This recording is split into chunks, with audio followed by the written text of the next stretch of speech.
네, 오늘 우리에게 주시는 하나님의 말씀은 창세기 18장 1절부터 15절까지의 말씀입니다. 창세기 18장 1절부터 15절까지의 말씀을 찾으셔서 저와 여러분들이 한 절씩 교독하며 읽겠습니다. 창세기 18장 1절부터 15절까지 말씀을 함께 교독하면 좋겠는데요. 아까 처음 시작할 때만 해도 전기가 나가서 또 지난번 주일처럼 광야에서 예배를 드려야 되나 생각을 했는데 이렇게 또 감사하게 또 이렇게 전기가 돌아왔습니다. 제가 먼저 1절 읽겠습니다. 여호와께서 마므레 상수리 나무들이 있는 곳에서 아브라함에게 나타나시니 날이 뜨거울 때에 그가 장막문에 앉아 있다가 눈을 들어 본즉 사람 셋이 맞은편에 서 있는지라. 그가 그들을 보자 곧 장막문에서 달려나가 영접하며 몸을 땅에 굽혀 이르되 내 주여 내가 주께 은혜를 입었사오면 원하건대 내 종을 떠나 지나가지 마시옵고 조금 가져오게 하사 당신들의 발을 씻으시고 나무 아래서 쉬소서. 내가 떡을 조금 가져오리니 당신들의 마음을 상쾌하게 하신 후에 지나가소서. 당신들이 종에게 오셨음이니이다. 그들이 이르되 내 말대로 그리하라. 아브라함이 급히 장막으로 가서 사라에게 이르되 속히 고운 가루 세 스아를 가져다가 반죽하여 떡을 만들라 하고 아브라함이 또 가축대 있는 곳으로 달려가서 기름주고 좋은 송아지를 잡아 하인에게 주니 그가 급히 요리한지라. 아브라함이 엉긴 젖과 우유와 하인이 요리한 송아지를 가져다가 그들 앞에 차려놓고 나무 아래에 모셔 섬에 그들이 먹으니라. 그들이 아브라함에게 이르되 내 아래 사라가 어디 있느냐 대답하되 장막에 있느니라. 그가 이르시되 내년 이맘때 내가 반드시 내게로 돌아오리니 내 아내 사라에게 아들이 있으리라 하시니 사라가 그 뒤 장막문에서 들었더라. 아브라함과 사라는 나이가 많아 늙었고 사라에게는 여성의 생리가 끊어졌는지라. 사라는 속으로 웃고 이르되 내가 노쇠하였고 내 주인도 늙었으니 내게 무슨 즐거움이 있으리요. 여호와께서 아브라함에게 이르시되 사라가 왜 웃으며 이르기를 내가 늙었거늘 어떻게 아들을 낳으리요 하느냐. 여호와께서 능하지 못한 일이 있겠느냐. 기한이 이를 때에 내가 내게로 돌아오리라. 사라에게 아들이 있으리라. 함께 읽습니다. 사라가 두려워서 부인하여 이르되 내가 웃지 아니하였나이다. 이르시되 아니라 내가 웃었느니라. 한 번 더 기도하겠습니다. 참 좋으신 하나님 아버지, 우리에게 하나님의 말씀을 주셔서 참 감사합니다. 하나님의 말씀이 있기 때문에 우리가 주님이 누구신지를 알 수 있고 구원의 그 풍성함을 깨달을 수 있고 또 우리가 어떤 삶을 살아야 하는지 거룩한 생활이 무엇인지를 하나님 가르쳐 주시니 참 감사합니다. 오늘도 창세기 말씀을 통해 아브라함이 걸었던 길을 돌아보며 우리도 믿음의 길을 걷기 원합니다. 이 시간 성령님께서 주인 되어 주셔서 우리의 마음을 열어주시고 말씀을 펼쳐 주셔서 그 말씀 안에 담겨진 보화와 비밀을 발견하는 복된 시간 되게 하여 주시옵소서. 감사드리며 예수님의 이름으로 기도합니다. 아멘. 네, 여러분 혹시 오랫동안 기다려본 적이 있으십니까? 친한 친구와의 약속 장소에서 기다리는 것부터 시작해서 디데이를 정해놓고 생일이나 군대 가신 분들은 제대하는 날짜, 그날이 오기만을 기다리는 분들이 있으실 것입니다. 또 미국 생활을 하다 보면 신분 문제로 인해서 언제 비자가 나올까, 영주권이 언제 나올까 기한 없이 계속해서 기다리는 분들이 참 많이 계십니다. 이런 것이 아닐지라도 여러분들 한 번쯤은 오랜 기간 동안 기다려 보신 일들이 있으실 것입니다. 그때 여러분들 어떠셨습니까? 신나고 이렇게 기대가 되셨나요? 아니면 걱정되고 염려하며 하루하루를 사셨습니까? 어릴 때 우리가 소풍 가는 날짜에 이렇게 빨간색 동그라미를 쳐놓고 굉장히 익사이팅하게 기다렸던 그런 경험들이 있으실 거예요.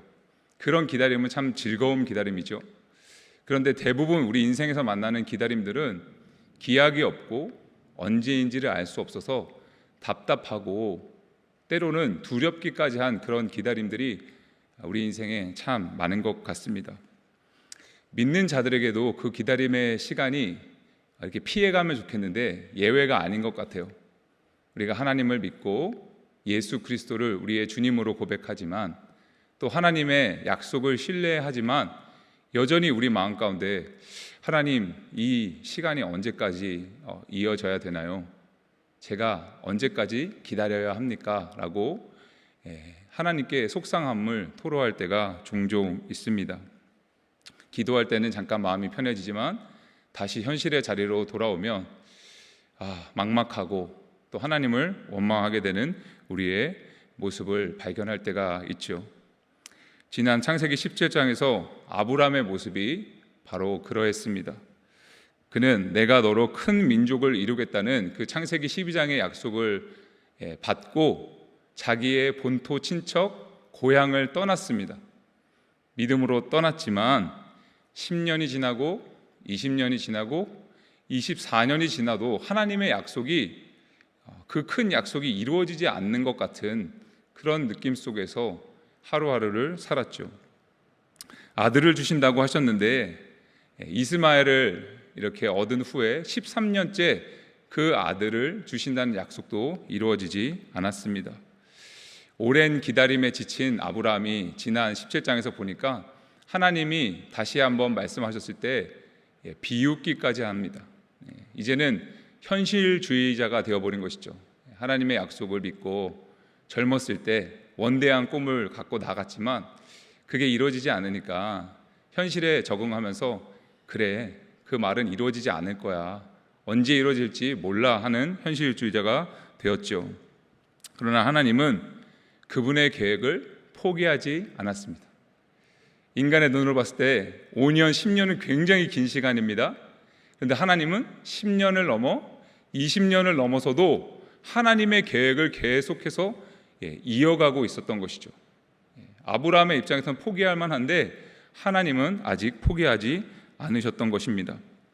오늘 본문인 18장을 보면 마침내 하나님이 직접 아브라함에게 나타나서 말씀하십니다. 그리고 다시 한번 약속을 주시죠. 우리는 여기서 아주 중요한 질문을 하나 던지게 됩니다. 왜 하나님이 진작에 나타나지 않으셨을까? 왜 아브라함이 저렇게 늙어서 99세가 된 할아버지가 됐을 때 나타나서 그 약속을 들어주신다고 하셨을까? 생리가 끊어진 그 여인의 무슨 기능들이 약화된 그때 왜 하나님이 나타나셔서 말씀하셨을까? 왜 그토록 기다리게 하시는 것인가? 우리에게 의문이 들죠. 그리고 우리에게도 성경을 보면 우리 자신에게도 질문하게 됩니다. 하나님, 왜 우리 삶에도 이런 많은 기다림의 시간을 허락하셔서 우리를 힘들게 하시나요? 하는 그런 의문들이 있으실 것입니다. 오늘 저는 말씀을 통해 그 기다림 속에 하나님이 허락하신 그 기다림의 시간 속에 담겨진 그 주님의 뜻과 계획을 여러분들과 함께 나누기 원합니다. 먼저 첫 번째로 기다림은 우리의 인격을 다듬어 가시는 하나님의 시간입니다. 주님이 우리에게 기다림을 허락하시는 이유는 그 기다림을 통해 우리의 삶과 인격을 빚어 가시기 위한 것이죠. 우리 본문 1절과 2절 말씀을 다시 한 목소리로 같이 읽겠습니다. 여호와께서 마므레 상수리 나무들이 있는 곳에서 아브라함에게 나타나시니라. 날이 뜨거울 때에 그가 장막문에 앉아 있다가 눈을 들어 본즉 사람 셋이 맞은편에 서 있는지라. 그가 그들을 보자 곧 장막문에서 달려나가 영접하며 몸을 땅에 굽혀. 2절을 보시면 장막문에 앉아있던 아브라함이 3명의 손님들을 보고 어떻게 하죠? 달려나가서 환영하고 그 앞에 이렇게 무릎을 꿇습니다. 그리고 제발 나에게 은총을 베풀어서 그냥 지나가지 마시고 나의 대접을, 섬김을 받아달라고 그렇게 요청을 하죠. 자신이 빨리 가서 발 씻을 물과 또 간식, 리프레시먼트를 가져오겠다고 그렇게 제안을 합니다. 이 3명의 손님들은 흔쾌히 아브라함의 제안을 받아들였고요. 아브라함은 급히 뛰어가서 손님 맞을 준비를 합니다. 6절과 7절을 보겠습니다. 아브라함이 급히 장막으로 가서 사라에게 이르되 속히 고운 가루 세 스야를 가져다가 반죽하여 떡을 만들라 하고, 아브라함이 또 가축대에 있는 곳으로 달려가서 기름지고 좋은 송아지를 잡아 하인에게 주니 그가 급히 요리한지라. 손님들이 그늘 아래서 시원하게 쉬는 동안 아브라함은 급히 가서 아내에게 좋은 밀가루로 떡을 만들라고 부탁하고요, 이런 살찐 송아지를 잡아서 최고급 요리를 만들라고 그렇게 부탁을 합니다. 여러분, 송아지 요리 드셔보셨나요? 저는 스테이크를 좋아하는데 잘 못 먹습니다. 가끔 먹어요. 근데 프랑스의 송아지 요리는 더 비싸다고 합니다. 최고급 그 부드러운 송아지 요리를 잡아서 손님들에게 대접을 한 것이죠. 그런데 여러분, 원래 아브라함이 이렇게 나이스하고 그렇게 환대하는 사람이었을까요? 처음 우리가 창세기를 봤을 때 24년 전 아브라함이 갈대아 우르를 떠났을 때의 모습은 이런 모습이 아니었던 것 같습니다. 그는 기근이 들었을 때 두려워서 애굽으로 도망가고요, 자기 목숨을 구하겠다고 아내를 누이라고 속이는 그런 좀 비겁한 사람, 인격이 부족한 사람이었습니다. 그리고 자기에게 위험이 찾아올 때마다 뒤로 피하고 숨는 그런 비겁한 모습도 있었죠. 그랬던 그가 어떻게 이렇게 성숙한 사람들을 환영하고 섬길 수 있는 그런 사람이 되었을까요? 하나님께서 24년이라는 그 기다림의 시간을 통해서 아브라함의 인격을 다듬고 있었기 때문입니다. 처음에 열정은 있었습니다. 본토 아비 집을 떠나서 고향을 떠나면서 내가 하나님의 그 큰 축복을 받는 사람이 되겠다라는 그런 뜨거운 마음은 있었어요. 그러나 성숙함은 없었습니다. 하나님께서 도망자로 떠돌이로 살게 하시면서 그의 삶을 하나하나 다듬어 가셨던 것이죠. 부족한 부분, 모난 부분을 깎으시면서 정말 아름다운 거룩한 하나님의 백성답게 그렇게 만들어 가신 것입니다. 여러분, 기다림의 시간은요 결코 낭비가 아닙니다.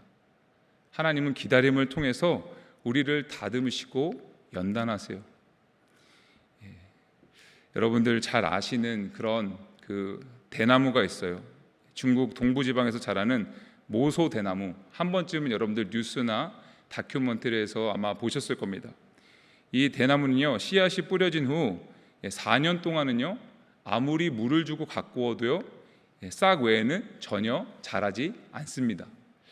농부가 아무리 정성을 쏟아도요 겉으로 보기에는요 아무런 변화가 없어요. 땅에 그냥 이렇게 밋밋하게 평평하게 있기 때문에 4년이나 물을 줬는데, 공을 들였는데 아무 변화가 없어요. 그런데 5년째가 되는 해 마치 마법에 걸린 것처럼 이 대나무가 쑥쑥 올라오기 시작합니다. 얼마큼 자라냐면요 하루에 30cm씩 자라난대요. 참 놀랍지 않나요? 4년 동안은 땅 위로 아무것도 보여지는 것이 없는데 그 아래 깊이 뿌리를 내리고 그 대나무가 쑥쑥 올라오게 되는 것이죠. 그리고 불과 6주 안에 15m나 자라서 울창한 대나무 숲을 이룬다고 합니다.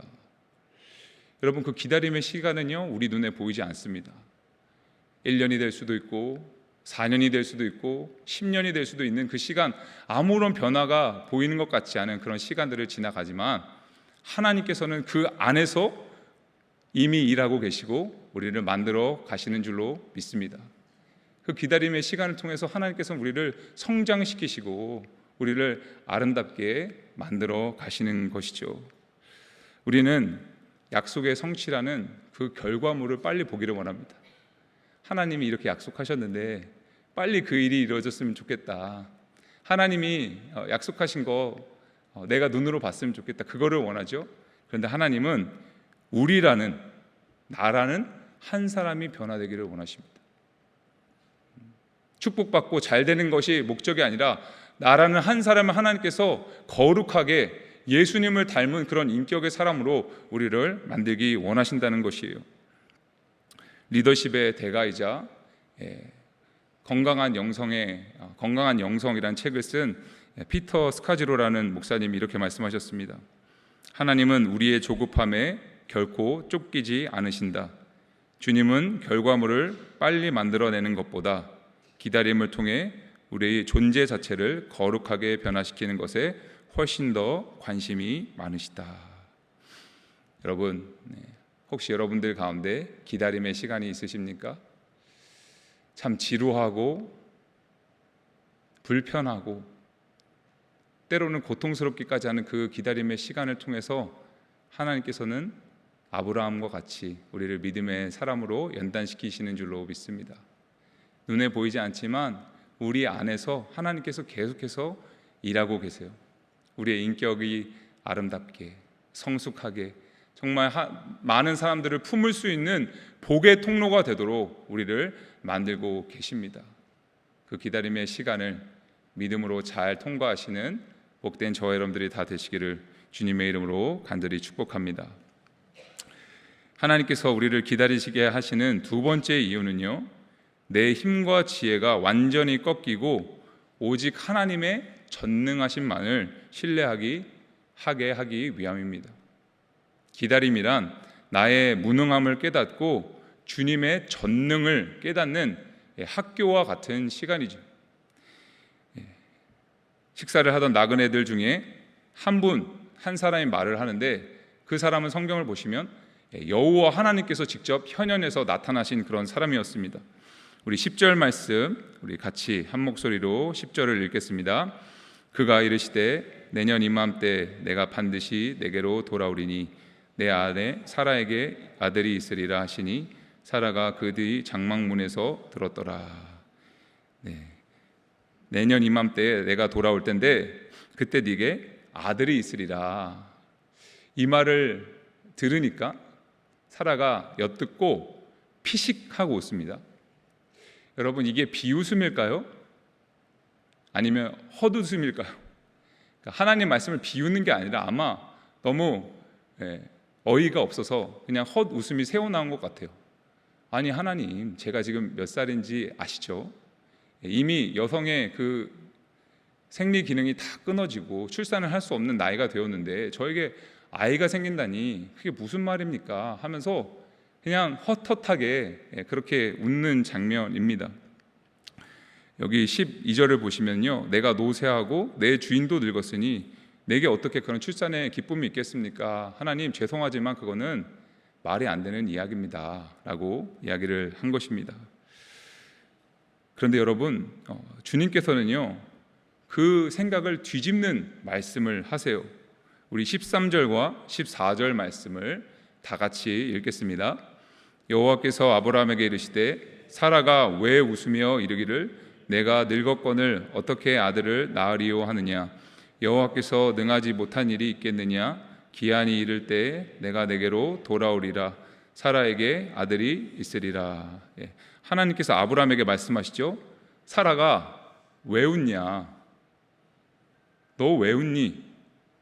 아브라함에게도 물으시는 거예요. 너희 지금 왜 웃고 있니? 내가 지금 너한테 약속하고 있단다 라고 주님께서 말씀하시죠. 그리고 14절에 여호와께 능치 못할 일이 있겠느냐라고 선언을 하세요. 사람의 생각으로는요 이해할 수 없고요 어이가 없는 일이에요.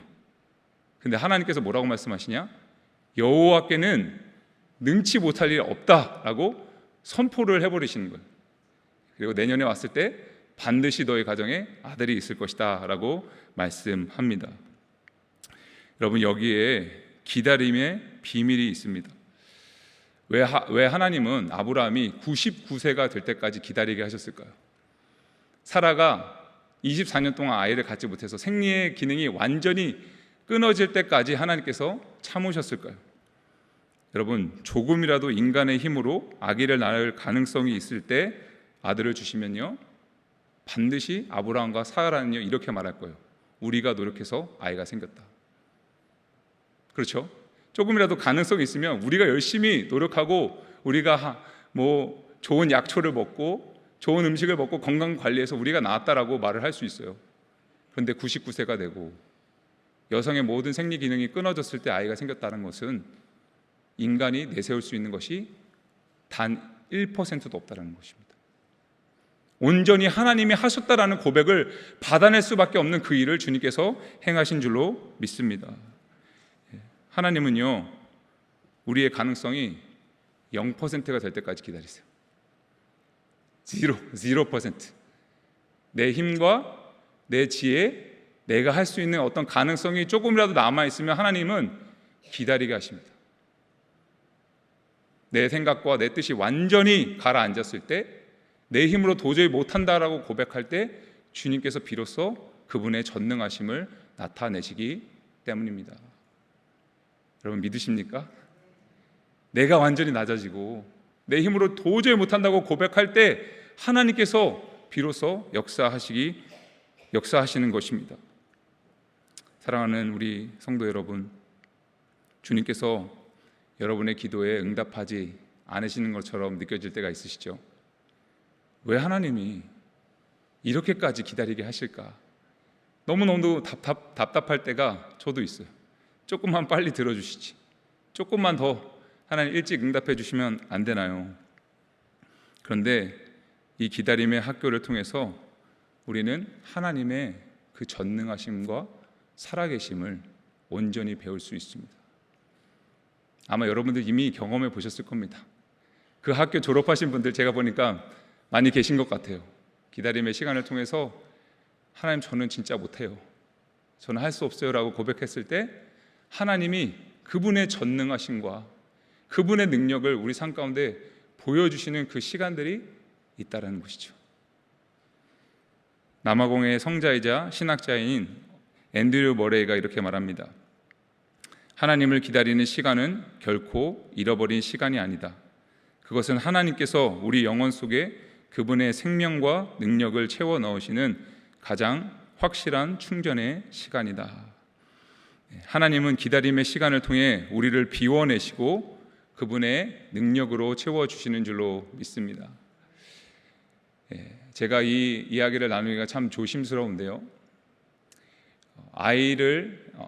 결혼을 하고 아이를 갖지 못해서 아마 고민하시는 분들, 힘들어 하셨던 분들이 아마 있으실 겁니다. 지금도 아마 그런 것들 때문에 기도하고 계신 분들이 있으리라고 생각이 듭니다. 저도 결혼을 하고요, 어렸을 때는 결혼하면 바로 아이가 생기는 줄 알았어요.